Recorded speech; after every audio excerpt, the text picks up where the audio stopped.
Hey, good morning, everyone, and welcome to The News Now. I'm Ken Griner. You need to grab a jacket before you head out of the door, and Cutter, the wind isn't making these low temperatures feel any better. No, you have to factor the wind and the cold together, and that is what it feels like outside this morning. Again, quite chilly. The temperature difference between now and the same time yesterday, excluding an error there, and just 15 to 20 degrees colder again now versus yesterday morning at about 7. It is obviously not 100 degrees in Jessup. There's an error reading.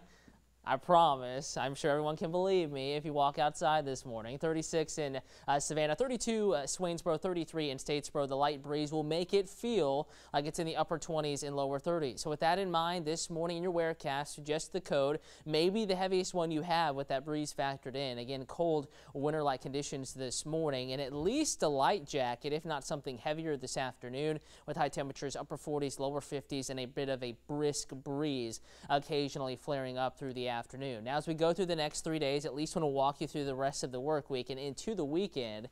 Gorgeous tomorrow, though colder in the morning. Widespread freezing. The islands right around freezing tomorrow, so go ahead, gardeners, cover the plants tonight into tomorrow morning. Maybe a frost Saturday morning. Then the clouds roll in through the day. We're going to keep it mostly dry to stay late day, more so an evening isolated rain chance. Saturday night into Sunday, we have a few showers in the forecast. Not worth canceling any plans. We'll keep you updated. Full look at your weekend and the next cold front on The Weather Now, a digital weather forecast at 11 a.m. Here's meteorologist Andrew Gorton with a look at your Thursday morning drive.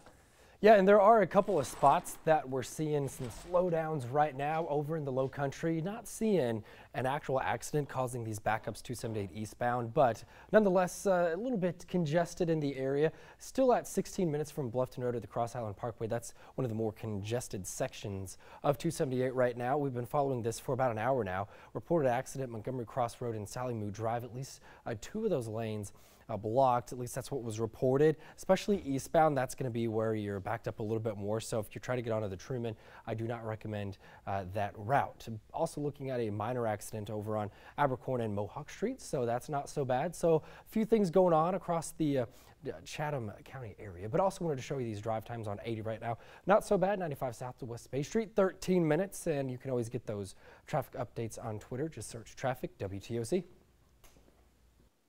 All right, students at Hilton Head High planning for a rally this morning at 8 to show their support for their principal. They're gathering right now. This is a live look, as you see, over at Hilton Head High School as they're trying to get together to plan that protest to support their teacher. Beaufort County Interim Superintendent placed Amanda Onan on administrative leave because of an investigation into allegations of misconduct.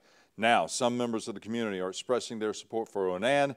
We spoke to students at the high school and the retired principal of Hilton Head Elementary. Both spoke to her leadership. That there's chaos, that there's things that are going on in her absence, that we need her here. She is a fixture at Hilton Head Island High School, and we miss her as a student body, and we need Miss Onan back. Beaufort County School District has told WTOC that it did not know of and hadn't approved of any on-campus activity for this morning. We did call Onan to see if she or her attorney had any comment and left a voicemail. They have not returned our call.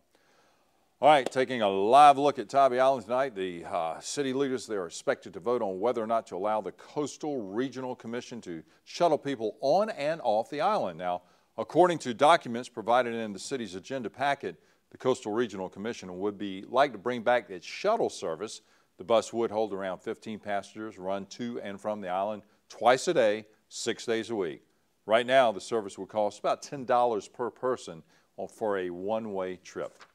Georgia Board of Regents named the person they believe will lead Georgia Southern. Dr. Kyle Marrero serves as the president of University of West Georgia right now. He's expected to lead the university of 26,000 students across 3 campuses. Community leaders in Statesboro feel he's a good fit to lead the community as well as the region.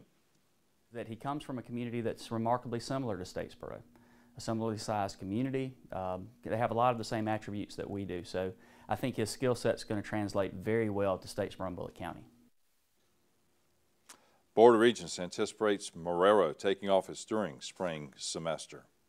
Governor-elect Brian Kemp traveling the state ahead of Monday's inauguration. Last night he stopped in Savannah where he told hundreds he would keep his campaign promises and thank them for their support Chatham County District Attorney Meg Heap introduced Kemp. She's supporting him as she looks for him to support her and her prosecutors. My fight is for my prosecutors. I want to see them get raises. You know, I tell them, you get in the courtroom, you do your job. My job is to give them the resources. They don't get paid a lot, but to give them any raises. And he said he's going to work with me. WTOC will be in Atlanta with team coverage for Kemp's swearing in on Monday. City of Lincoln under a boil water advisory because of a water line break. The advisory impacts the East Town Park residential area, commercial areas, the Silverwood commercial area, the Silverwood Place seniors housing, and the city posted on Facebook that water is back on in the affected areas. It's unclear if that means the boil water advisory is over, so right now, play it safe. Boil your water. A reminder to those of you in Beaufort that the boil water advisory there has been lifted. Thanks for joining us on This Morning Now, as we will be back at 10 a.m. for another digital update. Have a great Thursday, everyone.